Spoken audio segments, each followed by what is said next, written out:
हर दिन हम सोचते हैं कि हम न्यूज़ देख रहे हैं, लेकिन शायद न्यूज़ हमें देख रही होती है।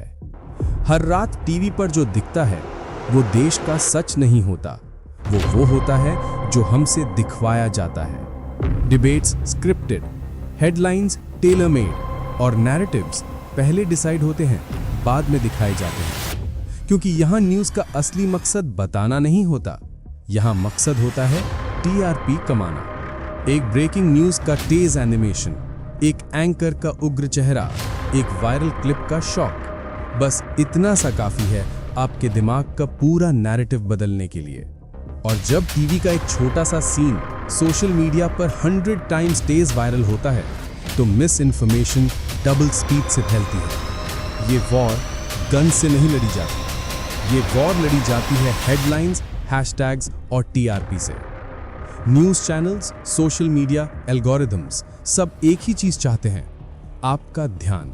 और ध्यान के लिए गुस्सा बिकता है, शौक बिकता है, ड्रामा बिकता है, पर जो सबसे कम बिकता है वो है सच। ये है इंडिया का सबसे बड़ा information war, a silent war, a dangerous war, a war जिसमें हर व्यूअर एक सोल्जर भी है और एक टारगेट भी।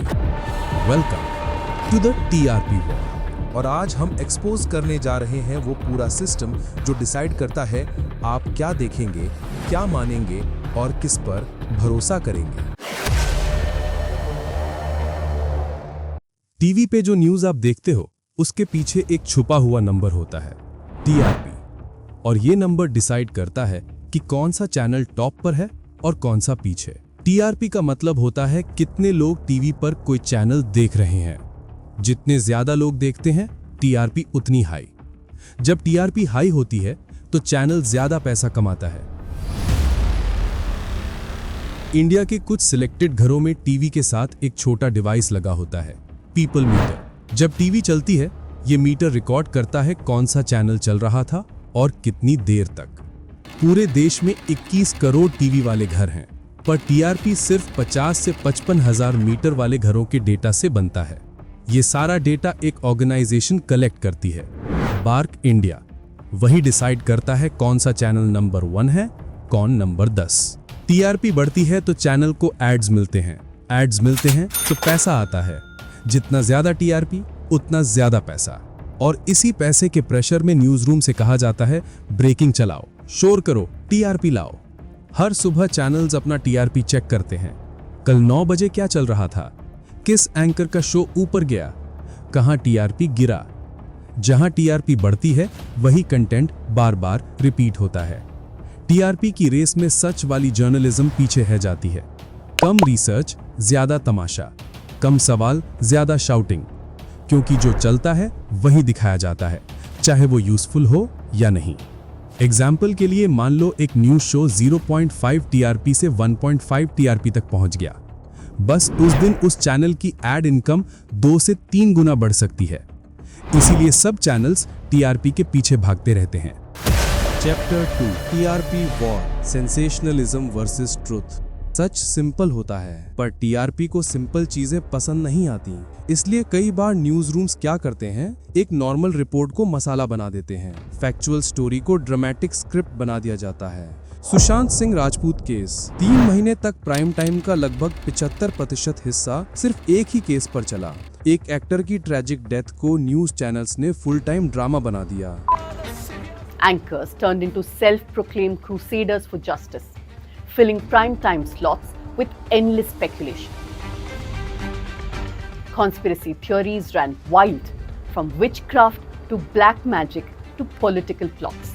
प्राइम टाइम शोज में दर्द से ज्यादा ड्रामा दिखाया गया। हैशटैग्स, थ्योरीज, एलिगेशंस सब कुछ चलाया गया। रियलिटी ये थी कि कुछ चैनल्स की रेटिंग्स उस वक्त 2 गुना तक बढ़ गईं, पर सच पीछे रह गया। इन्वेस्टिगेशन और भी कंफ्यूजिंग हो गई और पब्लिक मूड गुस्सा और स्पेकुलेशन में बदल गया। सीमा हैदर और सचिन केस, सीमा हैदर और सचिन स्टोरी भी इसी फॉर्मूला का हिस्सा बन गई। एक सिंपल स्टोरी को हाई वोल्टेज टीआरपी शो बना दिया गया। किसी ने इसे रोमांटिक एंगल बोला, किसी ने इसे नेशनल सिक्योरिटी इशू बना दिया। उनके सामने पहले वो 7 चेहरे रख दे। देखिए ये जो 7 चेहरे हैं, ये 7 चेहरे हम क्यों कह रहे हैं, क्योंकि ये सीमा का अलग अलग अवतार है। एक एक चेहरा बेनकाब करके सीमा का दिखाएंगे। कुछ चैनल्स ने तो कम्युनल फ्लेवर भी ऐड कर दिया। इन सब में ग्राउंड फैक्ट्स कम मिले, मसाला ज्यादा मिला। ये दोनों एग्जाम्पल्स एक ही बात दिखाते हैं, जब सच बोरिंग लगता है, टीआरपी के लिए मसाला ऐड कर दिया जाता है।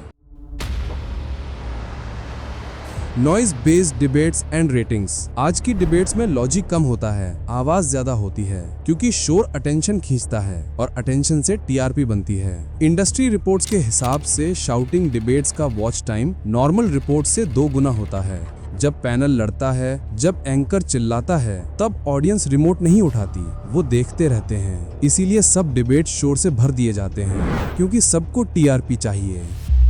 Adding the communal angle. जब फैक्ट्स बोरिंग लगते हैं, न्यूज में एक नया मसाला डाल दिया जाता है, कम्युनल एंगल। अगर कोई इशू नॉर्मल है, उसमें आइडेंटिटी का तड़का लगा दिया जाता है, क्योंकि अस वर्सेस देम वाली स्टोरीज को लोग ज्यादा देखते हैं। स्टडीज दिखाती हैं कि फियर बेस्ड या पोलराइजिंग कंटेंट की व्यूअरशिप फैक्चुअल कंटेंट से 3 से 5 गुना ज्यादा होती है। सोशल मीडिया पर इन स्टोरीज की वायरलिटी फैक्चुअल रिपोर्ट से 4 से 5 गुना ज्यादा होती है। डर, गुस्सा, शॉक, ये तीनों इमोशंस ऑडियंस को रोक कर रखते हैं, पर सच इतना स्ट्रॉन्ग इफेक्ट नहीं देता। Natural disaster coverage. स्क्रीन पर रेड अलर्ट ग्राफिक्स आ जाते हैं। बारिश को दिखाने के लिए लाइटनिंग एनिमेशंस लगा दिए जाते हैं। रिपोर्टर को जोर से बहते पानी में खड़ा कर दिया जाता है, ताकि सीन और ड्रामेटिक लगे। बैकग्राउंड में हैवी म्यूजिक बजट फिल्म जैसा सुनाई देता है। डिजास्टर कवरेज में इंफॉर्मेशन कम होती है।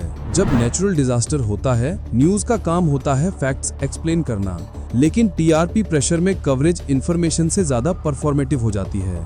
मीडिया स्टडीज ये दिखाती हैं कि जब डिजास्टर न्यूज को ड्रामेटिक विजुअल्स में पैक किया जाता है, तो ऑडियंस रिटेंशन फैक्चुअल रिपोर्टिंग के मुकाबले 25 से 40% ज्यादा होता है।